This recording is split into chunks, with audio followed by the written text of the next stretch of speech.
안녕하세요. 12월 첫째 주 주일 예배를 시작하겠습니다.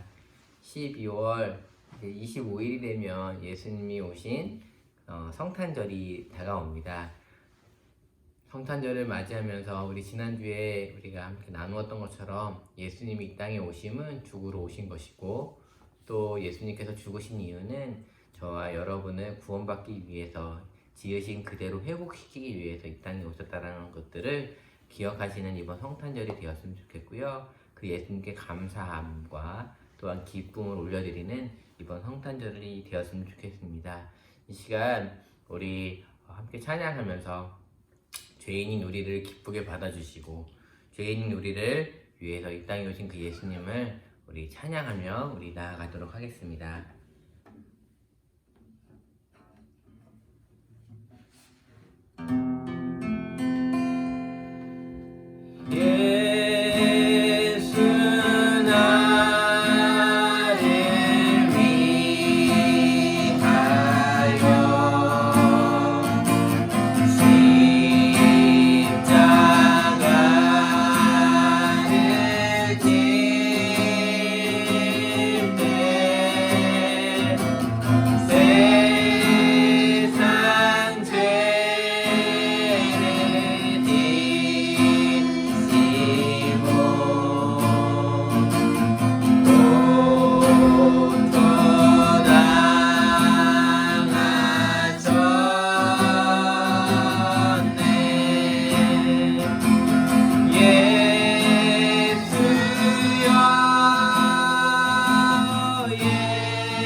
하나님, 죄인 우리가 오늘도 주님께 예배하고자 모였습니다. 주님 앞에 설 자격도 또한 아무런 자랑할 것도 없는 우리이지만 이 시간 주님 앞에 나온 이유는 예수님 때문에 나왔습니다. 예수님의 보혈을 힘입어 나왔습니다. 아무것도 아닌 우리지만 예수님이 우리를 위해서 죽으심으로 인한 그 의를 힘입어 주님 앞에 예배하러 나왔고 하나님을 찬양하고자 나왔습니다. 하나님, 오늘 예수의 피로 말미암아 우리를 정결케 하여 주시고 우리를 깨끗게 하여 주셔서 정말 우리가 하나님께 드려지는 이 예배를 기쁘게 받아주시길 원합니다. 하나님, 우리 안에 있는 악한 것들이 예수로 말미암아 정결케 되며 정말 하나님이 기뻐하시는 모습으로 나아갈 수 있는 우리가 되게 하여 주시옵소서. 아직은 하나님이 보시기에 아들과 딸의 모습으로서의 완벽하진 않은 우리의 모습이겠지만 하나님 예수님을 닮아 조금씩 하나님이 원하시는 모습으로 우리가 성화될 수 있도록, 우리가 하나님 한 걸음 한 걸음 더 영화될 수 있도록 우리를 붙들어 주시옵소서. 하나님, 오늘도 하나님께 예배하는 우리의 심령을 받아주시고 우리의 눌리고 지치고 상한 우리의 심령을 어루만져 주심으로 말미암아 우리가 주님으로 말미암아 회복되고 주님으로 말미암아 기뻐함을 다시 한번 회복될 수 있는 슬픈 마음이 기쁨으로 바뀌는 은혜를 경험하게 하여 주시옵소서. 오늘도 이 예배 가운데 임재하시고 우리의 예배를 받으실 주님을 찬양하며 예수님의 이름으로 기도하옵나이다. 아멘. 예수님으로 말미암아 우리의 인생은 바뀌었습니다.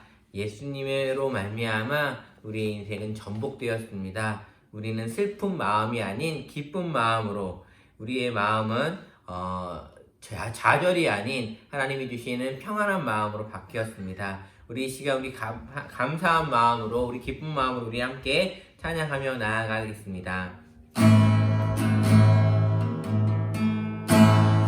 슬픈 마음 있는 사람 예수 이름 믿으며 영원토록 변함없는 기쁜 마음, 슬픈 마음 있는 사람, 슬픈 마음 있는 사람 예수 이름 믿으며 영원토록 변함없는 기쁜 예수의 이름은 세상의 소망이요 예수의 이름은 천국의 기쁨이세 거룩하신 주의 이름 너의 앞에 담아라 환란 시험 당할 때 주께 기도드려라 예수의 이름은 세상의 소망이요 예수의 이름은 천국의 기쁨이세 존귀하신 주 이름 존귀하신 주의 이름 우리 기쁨 되도다 때에 기뻐 찬송 부르리 예수의 이름은 세상의 소망이요 예수의 이름은 천국의 기쁨이세 우리 갈 길 나간 후에 보좌 앞에 나가 왕의 왕께 경배하며 면류관을 드리리 예수의 이름은 세상의 소망이요 예수의 이름은 천국의 기쁨이 우리 갈 길 나간 후에 우리 갈 길 나간 후 보좌 앞에 나가 왕의 왕께 경배하며 면류관을 내리리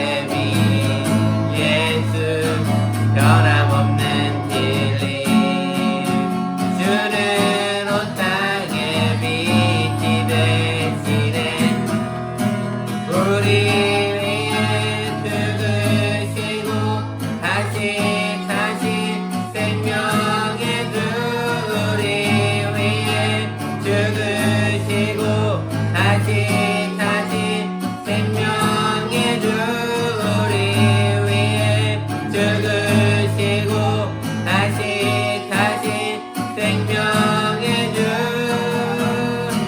주님만이 소망이요 변함없는 반석이라 주님만이 온 세상을 비추시네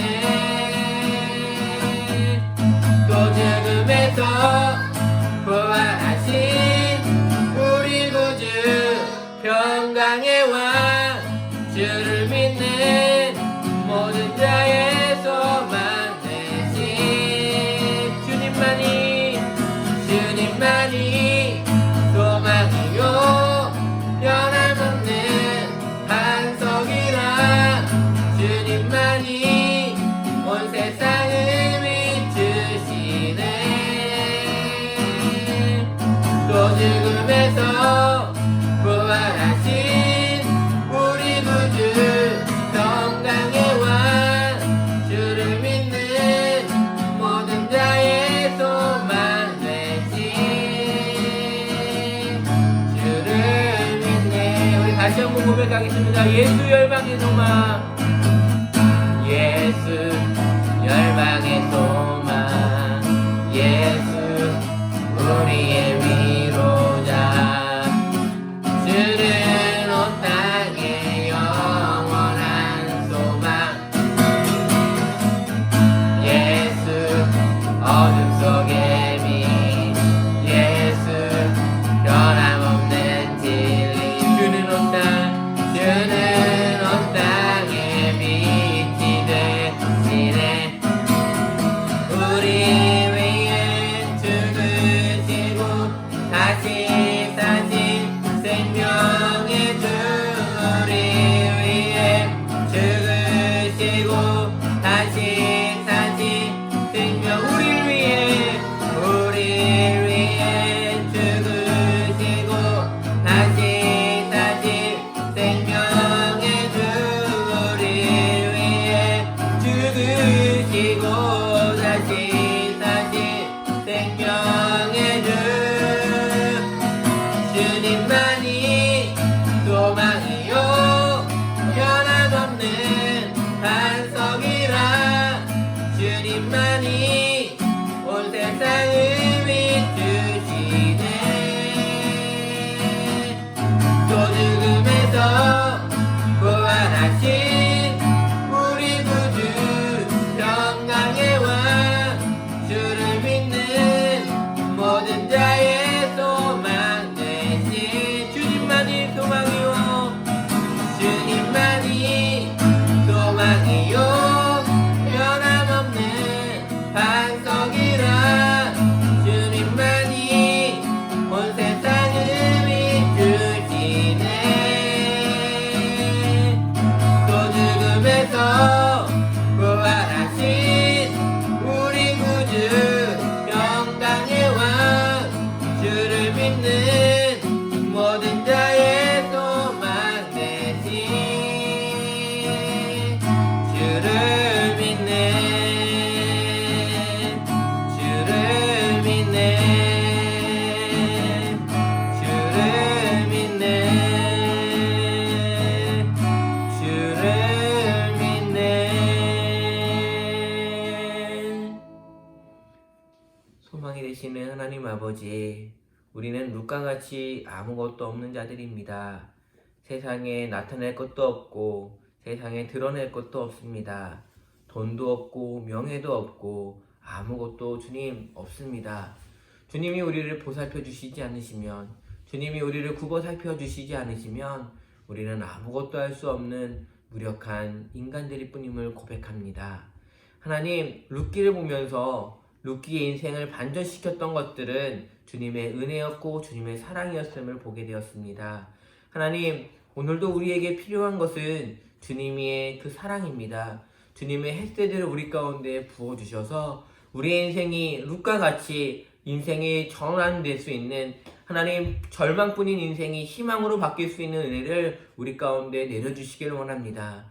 오늘도 하나님, 우리의 인생 가운데에 룻기를 통하여서 말씀하시는 하나님의 음성에 귀를 기울일 수 있도록 도와주시고, 오늘도 그 말씀이 우리 가운데 심겨져 하나님, 우리가 이 세상을 살아가는 하나님 아버지 버팀목이 될 수 있는 귀한 말씀이 되게 하여 주시옵소서. 오늘도 말씀 가운데 우리 가운데 들려주실 그 하나님을 찬양하며 예수님의 이름으로 기도합니다. 아멘. 충전 선진 주시겠어요? 충전 선진. 네. 우리 함께 하나님의 말씀을 살펴보도록 하겠습니다. 오늘 함께 볼 하나님의 말씀은 우리 룻기서 4장 7절부터 12절까지 말씀입니다. 룻기서 4장 7절부터 12절까지 말씀입니다.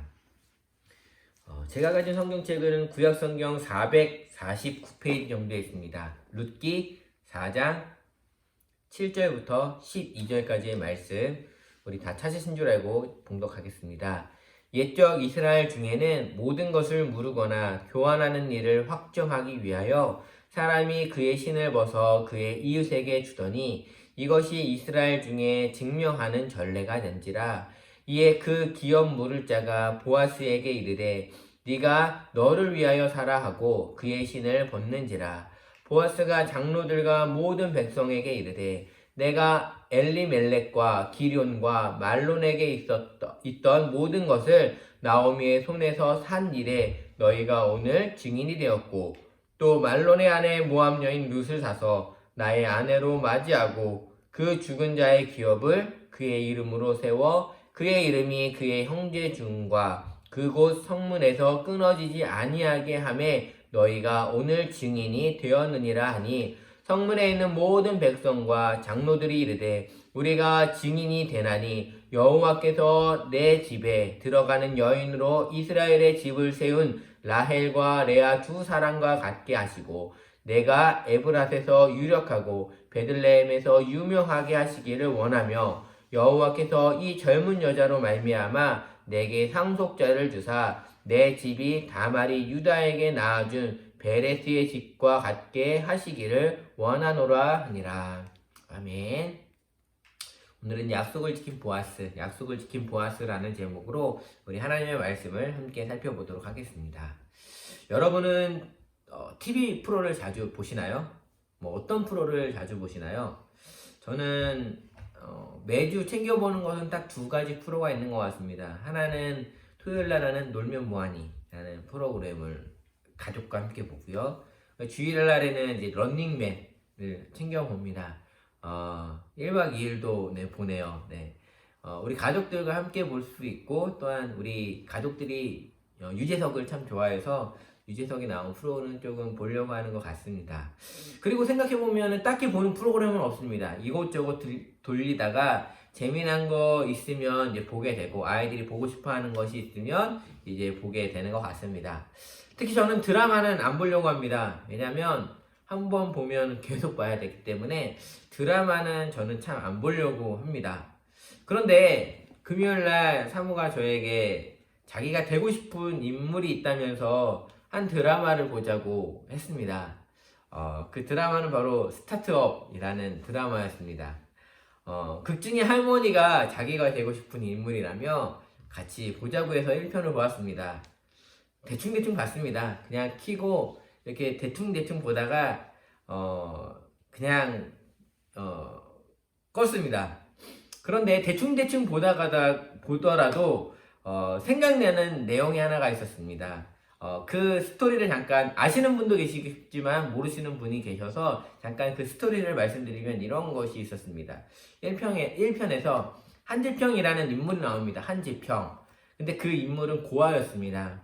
근데 이제 여러분 아시다시피 고아는요, 나이가 들면 보육원에서 돈을 주고 그곳을 나가야 됐습니다. 이 한지평도 중학교인지 고등학교인지가 되니까 이제 돈 200만 원을 쥐어주면서 그곳을 나가라고 해서 나오게 되었습니다. 단돈 200만 원으로 집을 구할 곳이 없었습니다. 또 집을 구한다 한들 그 낼 월세도 없었습니다. 그러다가 핫도그를 판매하는 할머니를 만나게 됩니다. 그 할머니는 자기 핫도그 가게 열쇠 위치를 알려주면서 그곳을 퇴근을 하게 됩니다. 이 한지평은 자기가 왜 가냐면서 막 이렇게 실강의를 하지만 밤도 늦었고 비가 오는 날씨라 한지평은 그곳에서 하룻밤을 묵게 됩니다. 그런데 할머니는 핫도그를 판 돈을 은행에 저축한 것이 아니라 방에다가 이렇게 쌓아둔 거였어요. 그 한지평이 그 방에 놓아둔 돈을 발견하게 됩니다. 그 다음날 아침 할머니는 갑자기 생각이 났습니다. 돈이 생각이 난 것입니다. 지난번에 그 아이가 자기 가게에 가서 그 돈을 가지고 갔는지 안 가지고 갔는지 그 마음에 계속 갈등이 생겼습니다. 그리고 나서 할머니는 모르겠다 하면서 막 뛰어서 핫도그 가게로 막 달려가게 됩니다. 그곳에 갔더니 다행히 돈도 있고 한지평도 있었습니다. 둘은 같이 은행에 가서 그 돈을 저금하기로 하고 합니다. 그러면서 은행에서 나오면서 한지평이 할머니에게 이렇게 얘기를 해요. 내가 이제 할머니의 가게 열쇠도 알고 은행 돈도 안다며 내가 나쁜 짓을 하면 어떻게 하려고 이렇게 잘해주냐고 할머니에게 묻습니다. 그러자 할머니가 이렇게 얘기합니다. 그건 내가 사람을 잘못 본 죄지 라고 이야기를 합니다. 저는 그 대사가 참 머릿속에 많이 남아있었습니다. 우리는 사람을 의심합니다. 배은망덕한 사람을 보면 거봐 내가 그럴 줄 알았어. 그 사람은 밑빠진 독에 물붓기야. 아무리 부어봐도 그 사람 변하지 않아. 쟤는 안 돼 라고 하면서 우리는 내 기준으로 호의를 베풀 사람과 그렇지 않은 사람을 선택한다라는 것입니다. 그런데 우리 주님은 그렇지 않습니다. 기준을 가지고 이 사람한테 호의를 베풀고 이 사람한테 그렇지 않은 그런 분이 아니다라는 것입니다. 저는 우리 주님이 신들러와 같은 사람이라고 생각합니다. 여러분 신들러 리스트라는 영화가 있습니다. 신들러 리스트라는 영화를 보면 나치의 녹을 먹으면서 일을 하던 이 신들러라는 사람이 나중에 변화가 되어서 그 유대인들을 이제 구출해내는 거예요. 신들러 리스트는 그 자기가 구출해낸 사람의 리스트를 적은 것이 바로 이 신들러 리스트였습니다. 이 신들러는 자신의 전 재산을 털어서 유대인들을 구출하기 위해 헌신했습니다. 그러면서 마지막에 이제 정말 눈물겨운 장면이 하나가 있는데 그 유대인들이 자신들의 금리와 뭐 이런 것들을 모아가지고 반지를 하나를 신들러에게 해줍니다. 그때 신들러가 그 반지를 보면서 막 울어요. 이 반지를 팔면은 몇 명의 유대인들을 더 구했을 텐데. 그러면서 자신의 배지에 나치 그 문양의 배지를 보면서 이 배지를 팔았으면 유대인들 몇 명은 더 샀을 텐데. 그러면서 또 밖을 보니까 자기의 차가 있는 거예요. 그 차를 보면서도 그렇게 얘기합니다. 이 차를 팔았으면 유대인들을 좀 더 내가 구해낼 수 있을 텐데 라고 하면서 막 울어요. 그때 이 유대인들이 그러죠. 나리 덕분에 당신 덕분에 우리가 지금 살아있습니다 라고 얘기를 해요. 우리 주님도 그런 것 같아요. 내가 좀 더 뭔가를 했다면, 내가 어떻게 했다면, 내가 좀 더 열심히 했다면 이 사람들을 구했을 텐데 라고 하시지 않았을까라는 생각을 하게 됩니다. 하나님이 많은 사람들을 위해서 막 열심히 이렇게 호의를 베푸실 때 저는 천사들이 이렇게 얘기하지 않았을까라고 생각합니다. 하나님, 조홍길동이라는 사람은 다른 사람한테 사기치잖아요. 하나님, 저 사람은 도둑질 하는데요. 저 사람은 하나님을 이용해 먹는 사람이에요. 저 사람은 하나님의 이름으로 호의호식하려고 하는 가짜란 말이에요 하면서 하나님이 하나님한테 막 이런 얘기들을 했을 거예요. 그때 주님은 뭐라고 말씀하실까요? 저는 아까의 그 대사가 생각이 났어요. 그렇게 되면 내가 저들을 잘못 본 죄지.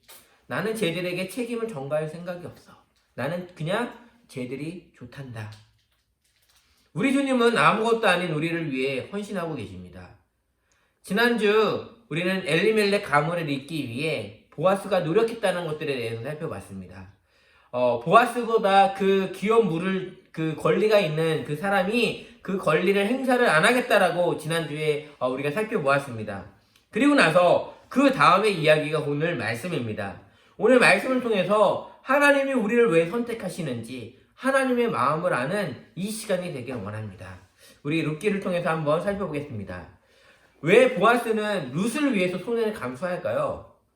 우리 지난주에 그랬잖아요. 그 기업 물을 사람이 그러죠. 나에게 손해가 있을까요? 나는 물으지 않겠다라고 얘기를 해요. 그러면 보아스도 마찬가지이지 않을까요? 보아스에게도 손해가 됩니다. 보아스에게도 문제가 되고요. 보아스에게도 손해가 되는 이 일인데 왜 보아스는 룻을 위해 손해를 감수할까요? 라는 거예요. 첫 번째는 그의 약속 때문이라는 거예요.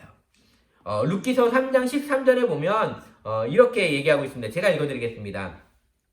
이 밤에 여기서 머무르라. 아침에 그가 기업 물을 자의 책임을 내게 이행하려 하면 좋으니 그가 그 기업 물을 자의 책임을 행할 것이니라. 만일 그가 기업 물을 자의 책임을 내게 이행하기를 기뻐하지 아니하면 여호와께서 살아계심을 두고 맹세하노니 내가 기업 물을 자의 책임을 내게 이행하리라. 아침까지 누워 있을지니라 하는지라. 아멘. 보아스는 지금 룻기 3장 13절에서 그의 입으로 얘기했습니다.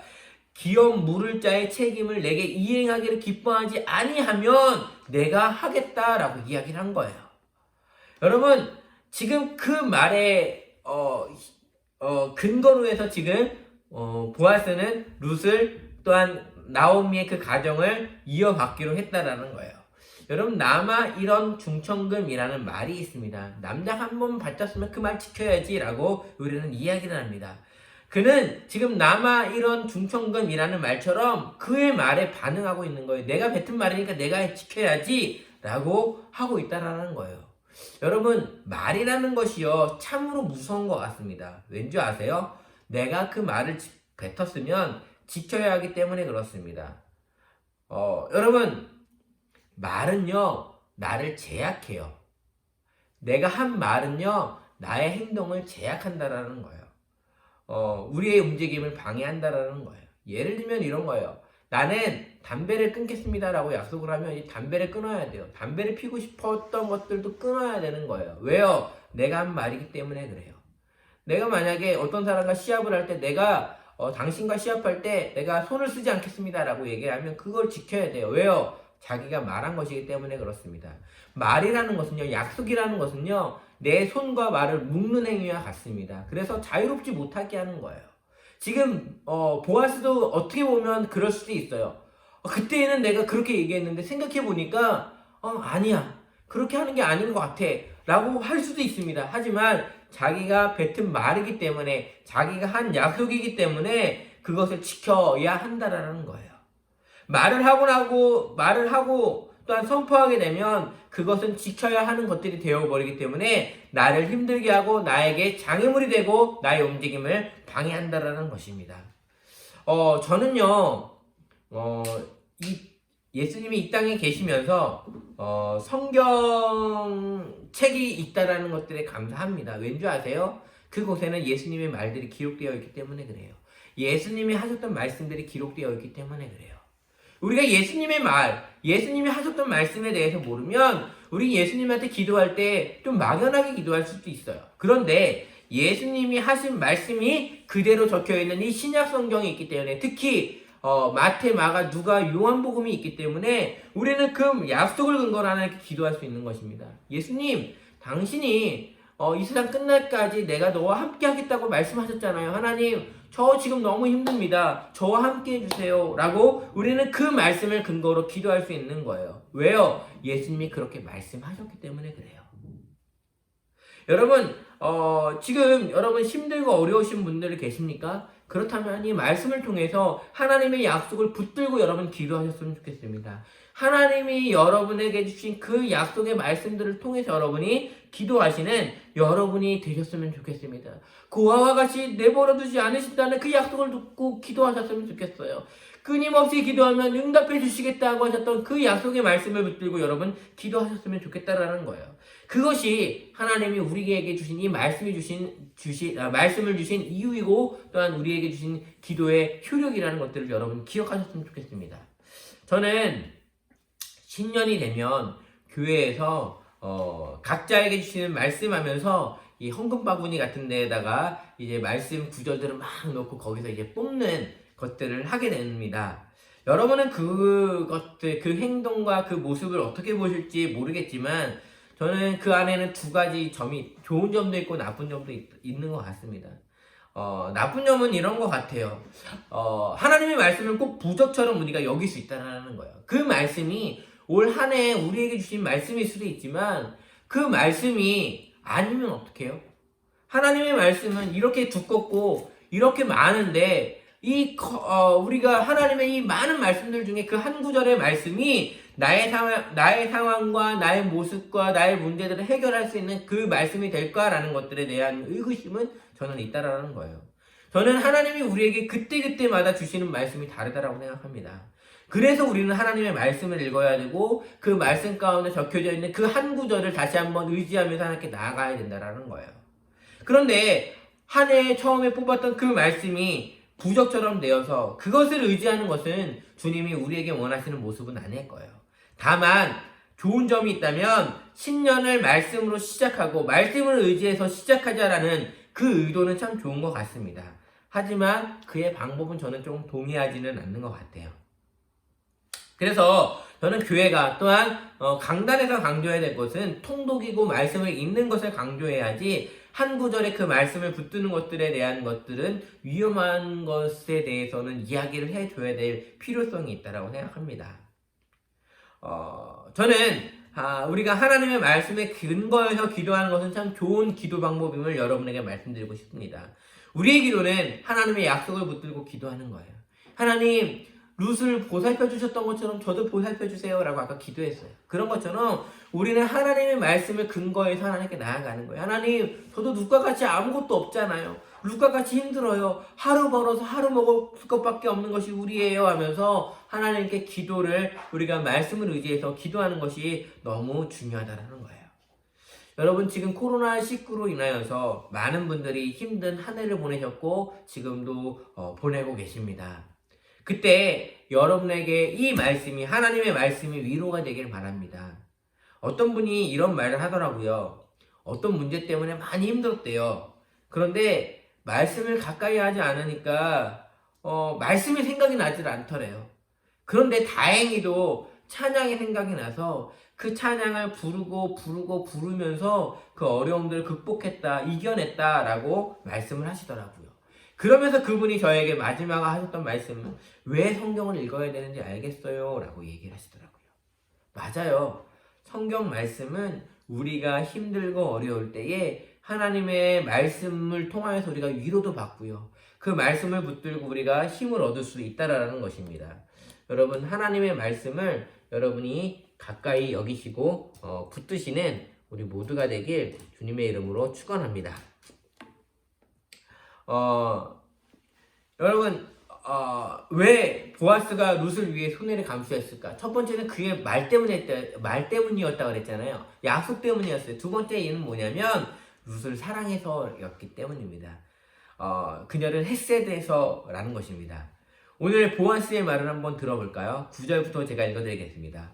보아스가 장로들과 모든 백성에게 이르되 내가 엘리멜렉과 기럨과 말론에게 있던 모든 것을 나오미의 손에서 산 일에 너희가 오늘 증인이 되었고 또 말론의 아내 모압 여인 룻을 사서 나의 아내로 맞이하고 그 죽은 자의 기업을 그의 이름으로 세워 그의 이름이 그의 형제 중과 그곳 성문에서 끊어지지 아니하게 하매 너희가 오늘 증인이 되었느니라 하니. 아멘. 그의 말에는 어떠한 망설임도 없습니다. 손해에 대한 후회도 없습니다. 그의 말을 지켜야 한다라는 것 때문에 하는 억지로 어쩔 수 없이 하는 것도 느껴지지 않습니다. 그의 말에서 느껴지는 것은, 제가 느껴지는 것은 룻이 좋아서예요. 룻으로 인해서 행복한 보아스의 모습을 보게 된다라는 것입니다. 사랑이 느껴진다라는 거예요. 오늘 우리 주님이 우리를 위해 손해를 보십니다. 가끔 그런 생각을 저는 하게 돼요. 하나님은 너무 불쌍하다고 생각합니다. 왠지 아세요?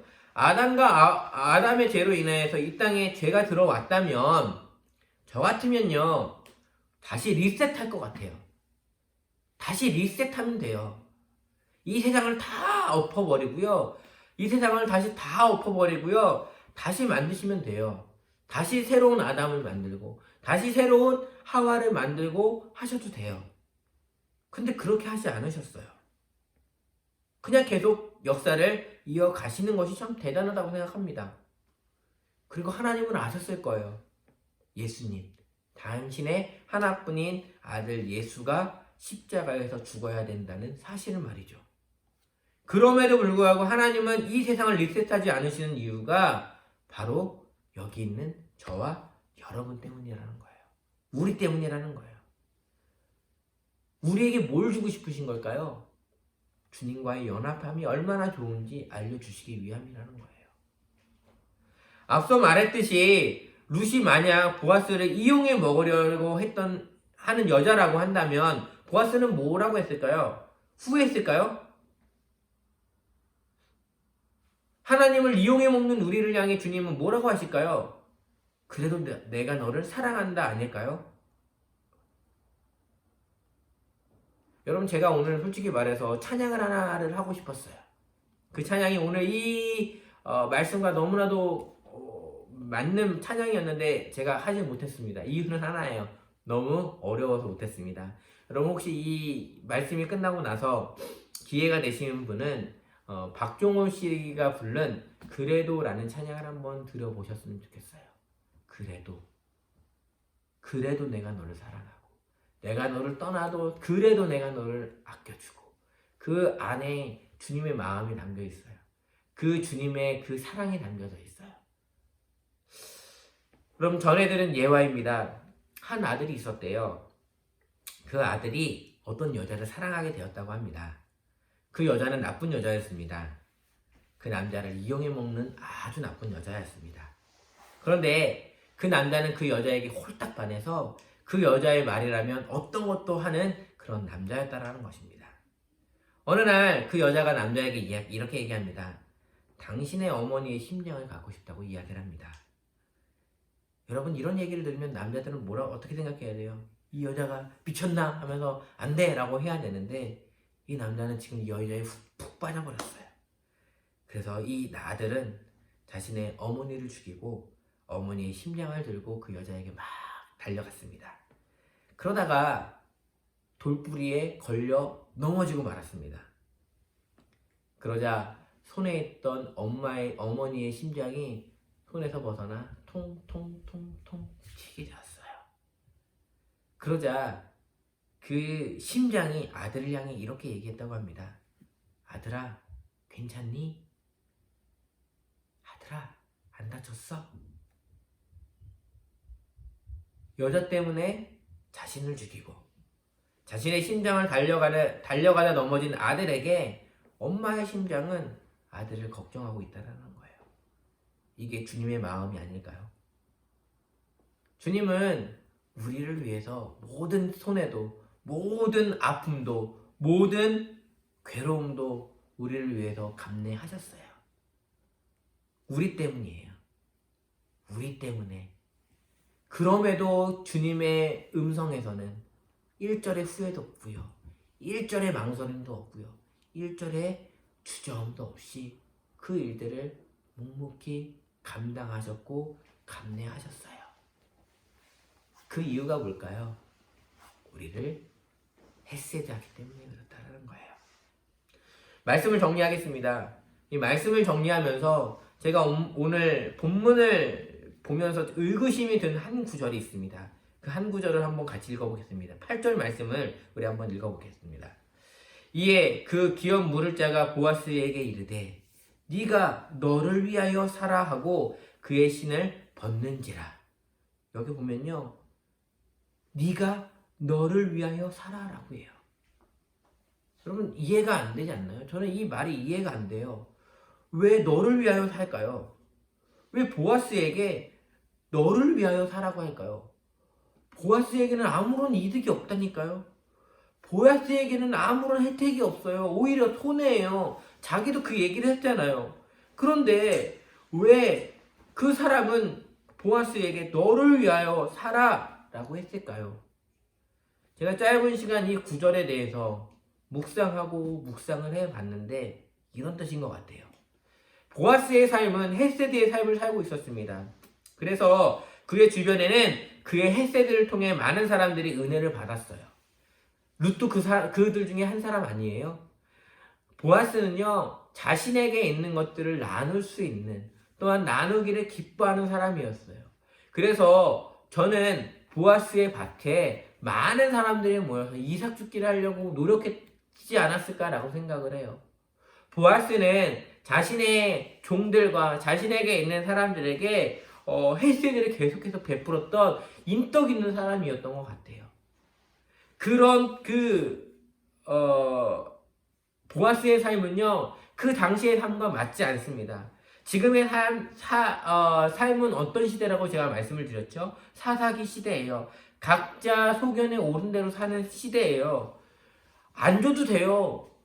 보아스가 룻에게 안 줘도 되고요. 그 기업물을 그것도 안 해도 돼요. 헬세대를 베풀지 않아도 돼요. 왜요? 내가 옳은 대로 살기 때문에 그래요. 있는 데가 더 악하다고 하잖아요. 있는 데가 더 갖는다고 하잖아요. 보아스도 그래도 돼요. 야, 너희들 이삭 그 죽은 것 중에 10분의 1 나한테 바쳐 라고 할 수도 있어요. 그렇지만 보아스는 그렇게 하지 않았다고요.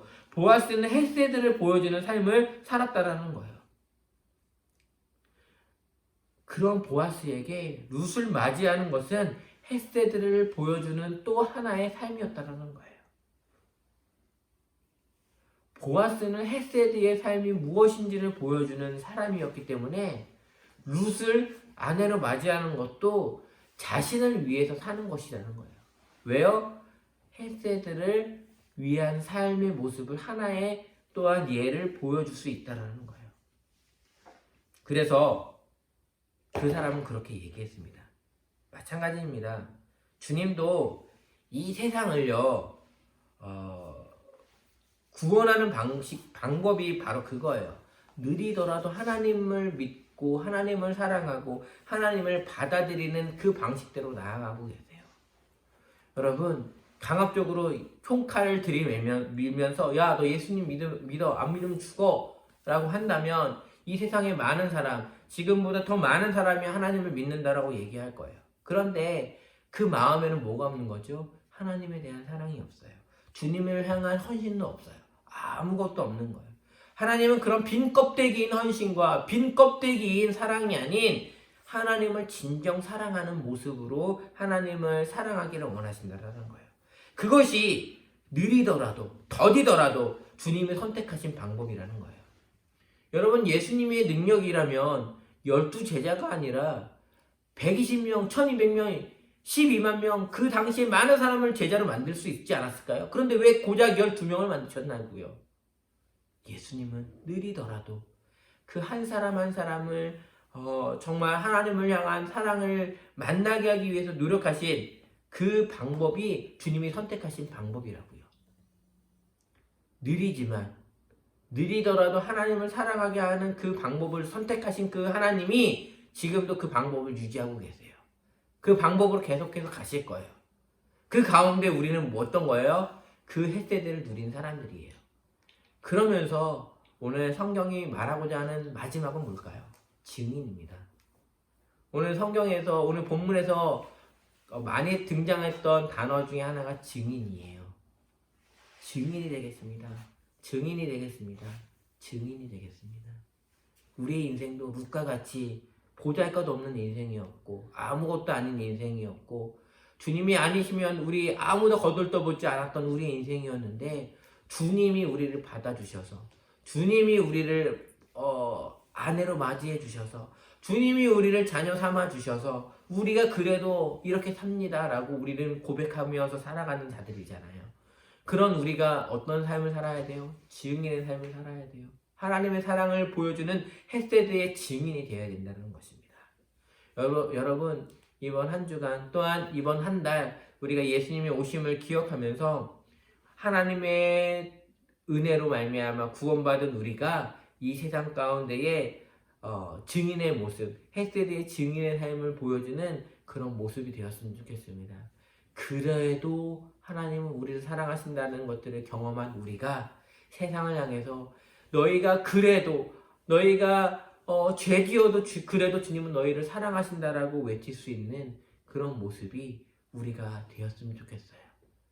그것이 하나님이 이 땅 가운데 우리를 통해서 흘려보내고자 하시는 메시지가 아닐까 생각합니다.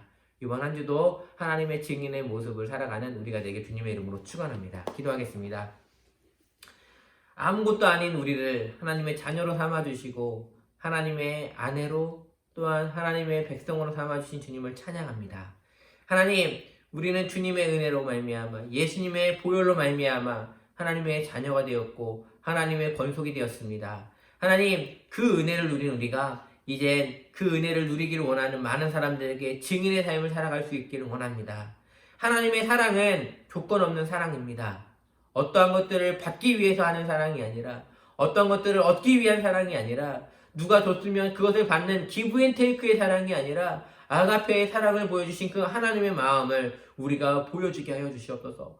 우리도 하나님을 등쳐먹을 때도 있었습니다. 하나님의 이름으로 하나님을 욕먹일 때도 많았습니다. 하나님의 이름으로 하나님을 이용해 먹을 때도 참 많았습니다. 거짓말할 때도 많았고 하나님을 믿는다고 하면서 잘못된 삶을 살아갈 때도 참 많았습니다. 그렇지만 그때에도 우리를 받아주시고 그때에도 끝까지 우리를 사랑하신 그 하나님의 은혜로 말미암아 이 시간 다시 주님께로 돌아온 탕자처럼 주님 앞에 머물러 있는 우리의 모습을 많은 사람들에게 보여줄 수 있는 우리가 되게 하여 주시옵소서. 우리가 받은 그 사랑을, 우리가 받은 그 주님의 은혜를 세상 가운데 흘려보낼 수 있는 하나님의 자녀들이 될 수 있도록 도와주시옵소서. 이 땅에 오신 예수님은 착한 사람들을 위해 이 땅에 오신 것이 아니라 예수님이 하셨던 말씀처럼 죄인을 위해서, 아픈 사람들을 위해서 이 땅에 오신 그 주님임을 하나님, 우리가 세상 가운데 보여주고 들려주고 이야기할 수 있는 하나님의 증인들의 삶을 살아가게 하여 주시옵소서.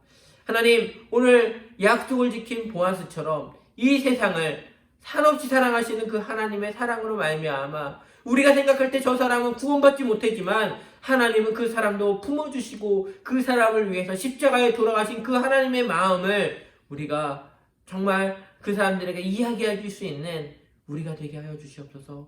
우리의 사랑보다, 우리의 생각보다 더 크신 하나님의 사랑을 세상 가운데 말해줄 수 있는 우리가 되게 하여 주시옵소서. 그래서 정말 이 세상 가운데에 나와 같이 하나님의 자녀로 받아들여지는, 나와 같이 룻과 같이 인생이 바뀌어지는 그러한 사람들이 더 많아지고 그 사람들의 목소리가 점점 더 퍼질 수 있도록 하나님, 그런 은혜들을 우리가 볼 수 있도록 하나님 도와주시옵소서. 이번 한 주간 하나님의 사랑을 받은 증인의 삶을 살아가고자 다짐하는 하나님의 거룩한 백성들을 기억하여 주시고 우리의 입술과 우리의 행동과 우리의 모습을 통하여서 하나님을 드러내는 이번 한 주간이 되게 하여 주시옵소서. 예수님의 이름으로 기도하옵나이다.